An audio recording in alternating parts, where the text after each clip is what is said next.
Sa video na to, ituturo ko sa inyo ang 3 reason bakit nakakasama ang pagtulog.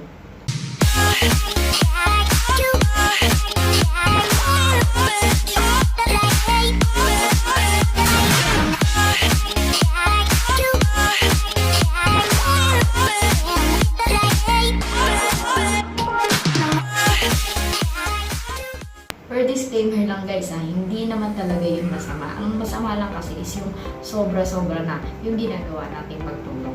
Alam mo yun, yung tipong dumadating na sa point na sa'yo na lang nakaasa yung tao dahil nasanay siya na tinutulungan mo siya. Unang-unang rason kung bakit masama na tumulong tayo ay yung tinuturuan natin maging tamad yung tao. Tinuturuan natin sila na umasa sila sa atin. Tinuturoan natin na hindi sila magsumikap, tinuturoan natin sila na hindi maghanap buhay, tinuturoan natin sila na hindi magsumikap sa buhay. Hindi naman kasi porket maganda yung intention natin is nakakabuti na siya para sa ibang tao. At hindi rin porket maganda yung intention mo is tama na yung ginagawa mo. Lalo na alam mo yun sa mga parents ngayon, sa panahon natin ngayon, may mga parents na porket hindi nabigay sa kanila ng parents nila, nung mga bata pa sila. Ang ginagawa nila, pag nagkakaanak sila, masyado nilang ini-spoil yung mga bata.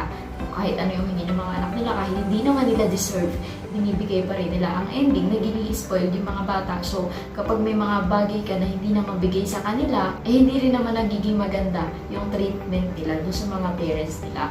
Kaya para sa mga parents, gano'n, or kaya naman sa mga katulad ko na mga kabataan, huwag tayong bigay ng bigay. Kasi yung masyadong sobrang pagbibigay, hindi naman talaga yung nakakatulong. Kundi tinuturuan natin yung mga tao na maging tamad, tinuturuan natin na hindi nila gawin yung part nila.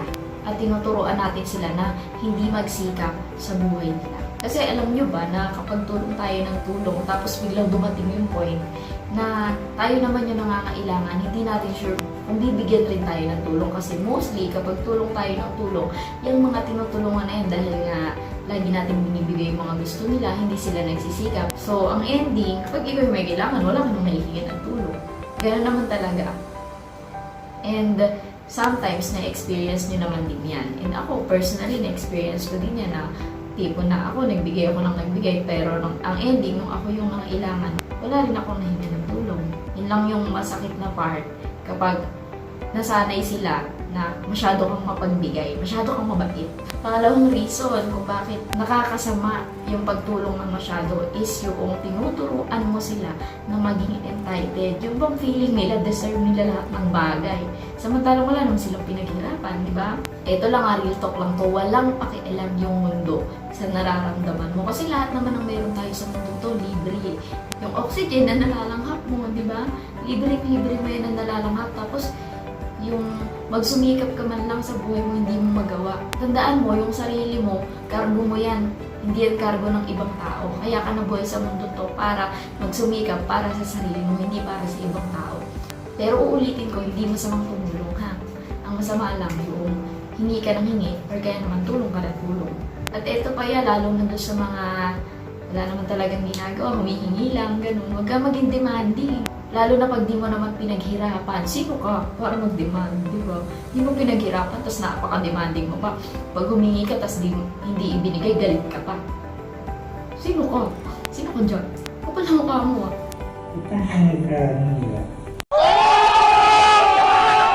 Ikaw naman, bilang isang tumutulong, huwag kang nagde-desisyon base sa emosyon. Kasi minsan, di ba, kapag may lumapit sa atin, tapos super makaawa, ganun. Hindi syempre naawa naman tayo. So, ang ending, bibigay tayo kahit hindi natin na-realize na sa atin na lang palagi lumalapit at tayo lagi yung tumutulong. Kasi innate talaga sa atin na yung pagiging maawain. Kaya ang payo ko sa inyo, huwag tayong magiging pala-desisyon base sa nagiging emosyon natin. Kasi kadalasan, kapag nagde-decision tayo based dun sa mga emotions na nararamdaman natin, ang ending nun, mali yung nagiging decision natin. And alam ko, nararanasan nyo rin yan minsan. At eto pa, yung nakikita ko kasi sa atin, lalo na sa mga Pinoy, yung alam nyo, yung may anak at asawa ka na pero nakaasa ka pa rin sa mga magulang mo.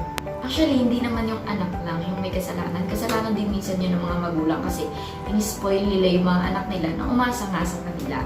So, bilang isang anak naman na ikaw, alam mo naman sa sarili mo, may asawa at anak ka na, mahiya ka naman sa magulang mo. Huwag ka namang umasa sa kanila kasi ginawa mo naman yan binuo mo naman yan. So, ikaw na yung may responsibilidad para ibigay yung pangangailangan ng family mo. Huwag ka nang umaasa sa parents mo. Isa kasi talaga yan sa culture ng mga Pilipino. Hanggang sa kaapu-apuhan talaga. Nakatira sa bahay ng magulang, umaasa sa parents, sa lola, sa lolo. Kasi yan talaga yung nakasanayan. Pero tandaan nyo, ulitin ko walang masama humingi ng tulong. Ang masama lang yung masyado nating inaabuso. Yun lang naman talaga yun. At pangatlong rason kung bakit nakakasama yung pagtulong is hindi natin natutulungan yung mga tao na lumabas sa kanilang comfort zone at hindi natin sila natuturuan na ilabas yung totoong potential nila. Kasi dahil nga masyado tayong matulungin sa kanila, ang naging ending nun, akala nila hindi na nila kailangang magtrabaho, hindi na nila kailangang gawin yung best nila para matulungan yung sarili nila. Ano nga nila mailalabas yung potential nila? Andyan ka naman palagi para suportahan sila, para ibigay kung ano man yung kailangan nila. Tapos darating yung time, reklamo ka ng reklamo. Itong si ganyan, itong si ganito, nakaasa sa akin. Paano? Ini-spoil mo. Minsan kasi bakit ba natatakot tayo na hindi mo pagbigyan yung ibang tao? Kasi alam nyo ba, natatakot kasi kayo na sabihan kayo ng masama ugali or kaya naman natatakot kayo na masabihan kayong madamot. Huwag kayo natatakot na mapagsabihan ng gano'n. Ano naman? Kung masabihan kayo ng gano'n. Ano naman kung sumama yung loob nila sa inyo? Eto, pili ka na lang yung magiging batugan sila na wala silang marating. Tapos kapag wala na silang mahingi sa'yo, masama na yung ugali mo. Na pag wala na silang mahingi sa'yo, wala ka na rin kwenta para sa kanila. Or kaya naman, yung sa simula, hindi mo sila pinagbigyan, hindi mo sila inispoil, pero may mararating sila sa buhay. At lalong-lalo na, hinayaan mo sila na gumawa ng paraan para mas mag-grow sila at para mas marami silang matutunan. Pili ka na lang doon. Sinasabi ko to sa inyo kasi ang dami ko talaga nakikita. And somehow din naman kasi na-experience ko. Pero hindi mo naman kailangan mag-agree sa akin sa mga sinasabi ko. Sinishare ko to kasi baka mamaya na-experience mo. O diba, at least makaka-relate ka. Pero kung para sa'yo naman, wala namang kwenta yung sinasabi ko, edi huwag mo nang panoorin yung video na to. Basta ako, para sa akin ito lang yung point ko talaga. Tulungan mo yung mga tao to the point na tutulungan nila yung sarili nila. Hindi yung tutulungan mo sila ng tutulungan. Tapos ang ending, ikaw pa yung masama. Ang maganda, tulungan mo sila na tulungan yung sarili nila kasi alam mo ba, yan na talaga yung pinakamagandang maitutulong natin sa ibang tao.